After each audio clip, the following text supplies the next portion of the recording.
നമസ്കാരം,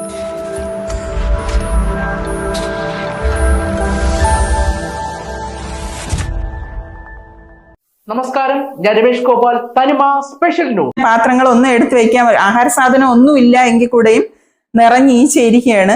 ഇത് എന്ത് വെച്ചിട്ടാണ് നമ്മൾ എങ്ങനെ ആഹാരം കഴിക്കും എന്നുള്ളത് അറിഞ്ഞൂടാ. അത്രയും ഒരു ബുദ്ധിമുട്ടിലാണ് ഈച്ച. എല്ലാ പാത്രങ്ങളിലും വന്ന് നിറയുന്നുണ്ട്. ഒരു വെള്ളം എടുത്തു വെച്ചിട്ട് അത് കുടിക്കാൻ പോലും പറ്റാത്ത സാഹചര്യമാണ്. അത്രയും ബുദ്ധിമുട്ടാണ് ഇതിനകത്തുണ്ട് നിറച്ചും.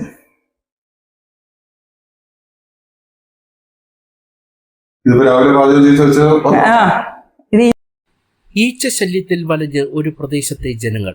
25ലധികം വീടുകളുള്ള പ്രദേശത്താണ് മാസങ്ങളായി ഈച്ചയുടെ ശല്യം വർദ്ധിച്ചു വരുന്നത്.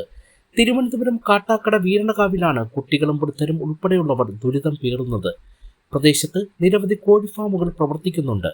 ഇതൊന്നും അനുമതിയില്ലാതെയാണ് പ്രവർത്തിക്കുന്നത് എന്ന് ആരോപണവുമുണ്ട്. ഇവിടങ്ങളിൽ ഉള്ള വൃത്തിഹീനമായ സാഹചര്യമോ ഇവിടങ്ങളിൽ നിന്നുള്ള മാലിന്യമോ പുറത്തുനിന്നും പ്രദേശത്ത് എവിടെയെങ്കിലും നിക്ഷേപിച്ചിട്ടുള്ള മാലിന്യത്തിൽ നിന്നുമൊക്കെ ആകാം ഈച്ചശല്യം രൂക്ഷമാകുന്നതെന്നാണ് പ്രദേശവാസികൾ പറയുന്നത്. വീരണകാവ് തിരുവോണത്തിൽ മിനി, ശിവപാർവതിയിൽ മഞ്ജു, വീരണകാവ് പ്ലാവില പുത്തൻ മഠത്തിൽ സാവിത്രി, ഒറ്റപ്ലാവില വീട്ടിൽ സിന്ധു, ഒറ്റപ്ലാവില വീട്ടിൽ അശ്വിനി, വീരണകാവ് ഷീബ എന്നിവർ ഉൾപ്പെടെ 25ലധികം വീടുകളാണ് പ്രദേശത്തുള്ളത്. 11 മാസം, 5 വയസ്സ്, 11 വയസ്സ് തുടങ്ങി കുരുന്നുകളും സ്കൂൾ കോളേജ് വിദ്യാർത്ഥികളും അസുഖബാധിതരായ വയോധികരും ഉൾപ്പെടെ താമസിക്കുന്ന ഇവിടെ കതകും ജനലുമൊക്കെ പൂർണ്ണമായി അടച്ചിട്ടിരുന്നാലും വാതിലുകൾ നെറ്റ് വച്ചടച്ചാലും ഈച്ചകൾ ഏത് വിധേനയും വീടിനുള്ളിൽ കടക്കും. വിഷയങ്ങളൊക്കെ ചൂണ്ടിക്കാണിച്ച് പൂവച്ചൽ ഗ്രാമപഞ്ചായത്തിലും ആരോഗ്യ വകുപ്പിലും കൂടാതെ LDF സർക്കാരിന്റെ കാലത്ത് മുഖ്യമന്ത്രിയുടെ പരാതി പരിഹാര സെല്ലിൽ ഉൾപ്പെടെ നിരവധി തവണ പരാതി പറഞ്ഞെങ്കിലും നാളിതുവരെയും യാതൊരു നടപടിയും ഉണ്ടായിട്ടില്ല. പരാതി പറഞ്ഞാൽ ദിവസങ്ങൾക്കുള്ളിൽ വീടുകൾക്ക് സമീപമെത്തി കാര്യവിവരങ്ങൾ ചോദിച്ചറിഞ്ഞ് മടങ്ങുക മാത്രമാണ് ആകെ അധികൃതരുടെ പ്രതികരണം. ശല്യം രൂക്ഷമായതോടെ ആഹാരം പാചകം ചെയ്യാനോ പാചകം ചെയ്തവ കഴിക്കാനോ സാധിക്കാത്ത സാഹചര്യത്തിലാണ്. പച്ചവെള്ളമോ ചായയോ ഗ്ലാസിൽ പകർന്ന് മേശപ്പുറത്ത് വച്ച ഉടനെ തന്നെ ഇതിലേക്ക് ഈച്ചകൾ പാഞ്ഞെത്തും. മറ്റ് ആഹാര സാധനങ്ങൾ ഡൈനിങ് ടേബിളിൽ വച്ചാലും ഇത് തന്നെയാണ് അവസ്ഥ. സ്കൂളിൽ പോകുന്ന കുട്ടികൾക്ക് പാത്രത്തിൽ ചോറെടുത്ത് അടയ്ക്കാൻ തുടങ്ങുമ്പോഴേക്കും ഇതിനകത്ത് ഈച്ചകൾ കയറിയിട്ടുണ്ടാകും. ചായ തിളപ്പിച്ച് കുടിക്കാനായി പകർന്നു വച്ച് ഇത് കയ്യിലെടുക്കുമ്പോഴേക്കും ഇതിനകത്തും ഈച്ച ചാടിയിരിക്കും. കുറച്ചു നേരം കസേരകളിൽ ഇരിക്കാമെന്നോ നേരെ കിടക്കയിൽ കിടക്കാമെന്ന് വിചാരിച്ചാലോ ഈച്ച ഇവിടേക്ക് എത്തിയിരിക്കും.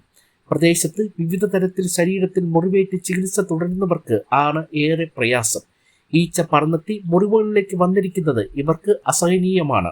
പരാതികൾ പറഞ്ഞു മടുത്തതോടെ ഇപ്പോൾ ഈച്ചയെ അകറ്റാനായി ഇവർ താൽക്കാലികമായി കണ്ട പരിഹാരവും വിജയമെന്ന് പറയാനും ആകില്ല. മണിക്കൂറുകൾ ഇടപെട്ട് ലോഷൻ തളിച്ച് നിലം തുടയ്ക്കുക, ഈച്ചയെ ആകർഷിച്ച് ഇവയെ പിടിക്കാനായി പശ തേച്ച സ്റ്റിക്കറുകൾ ആഹാര സാധനങ്ങൾക്ക് എടുത്തു വച്ച് ഇവയെ അകപ്പെടുത്തുക തുടങ്ങിയ രീതികളാണ് ഇവർ ചെയ്യുന്നത്. ഒരു ദിവസത്തിന്റെ പകുതിയിലധികവും ഈച്ചയുടെ പുറകെ പോകേണ്ട സാഹചര്യമാണ് ഇവിടെ. ഈച്ചയെ തുരത്താൻ ലോഷനും സ്റ്റിക്കറും മറ്റ് സംവിധാനത്തിനുമൊക്കെയായി ദിവസേന 200 മുതൽ 300 രൂപ വരെ പലർക്കും ചെലവുണ്ട്. ചുമരിലും വാതിലുകളിലും കിടപ്പുമുറിയിലും അടുക്കളയിലും എന്ന് വേണ്ട വീടിനകത്തും പരിസരത്തുമൊക്കെ ഈച്ചകളെ കൊണ്ട് പൊതിയുന്ന സാഹചര്യം. SLE അസുഖമാണ്. അപ്പോൾ 15 വർഷത്തിൽ കൂടുതലായി ട്രീറ്റ്മെന്റിലൊക്കെയാണ്. അപ്പോൾ അത് കാലിൽ മുറിവ് കൊണ്ട് ഒരുപാട് ബുദ്ധിമുട്ടുണ്ട്. അപ്പോൾ ആ സമയത്ത് ഈച്ച ഇഷ്ടം പോലെ വന്ന് ഈ കാലിൽ ഒക്കെ ഇരിക്കുമ്പോൾ ഒരുപാട് അങ്ങനെ ബുദ്ധിമുട്ട് വേദന അനുഭവിച്ചിട്ടുണ്ട്. അപ്പോൾ അങ്ങനെ അവര് നിവൃത്തിയില്ലാതെ കർട്ടൻ ബിസ്ക്കറ്റ് കർട്ടൻ വാങ്ങിയിട്ടതും ഒക്കെ. അപ്പോൾ അങ്ങനെ ഭയങ്കര ശല്യമാണ്. ഭയങ്കര ശല്യം മാത്രമല്ല, ഭയങ്കര സ്മെല്ലുമാണ്. ഇവിടെ കോഴി ഫാമുകൾ പ്രവർത്തിക്കുന്നുണ്ട്. അടുത്ത് കോഴി ഫാമുകളുണ്ട്, എല്ലായിടത്തും ഉണ്ട്. കോഴി ഫാം കാരണമായിരിക്കാം, നമുക്കറിയില്ല. അതുകൊണ്ടായിരിക്കാം ഇത്ര ഈച്ച. ചുറ്റും വീടിന് ചുറ്റും കോഴി ഫാമാണ്, അതായിരിക്കാം നമ്മുടെ വിശ്വാസം. അല്ല ഇവിടെ വേറെ ഇത്രയും ഈച്ച വരുള്ളൂ. എല്ലായിടത്തും ഉണ്ട്, എല്ലായിടത്തും ഉണ്ട്. പക്ഷെ ആരും ഒരു മുൻകൈ എടുത്ത് ഇറങ്ങുന്നില്ലെന്നേ ഉള്ളൂ. പരാതി കൊടുത്തിട്ടുണ്ട്. പരാതി കൊടുക്കുമ്പോ വന്ന് നോക്കിയിട്ട് അവര് എഴുതി കൊണ്ട് പോകും. പിന്നെ അത്രേ ഉള്ളൂ, അവരൊന്നും സ്വീകരിക്കൂല. ഈ മുറിവിലൊക്കെ വന്നിരിക്കുമ്പോ നല്ല ശല്യം. കാര്യങ്ങളെന്ന് പറഞ്ഞായിരുന്നു.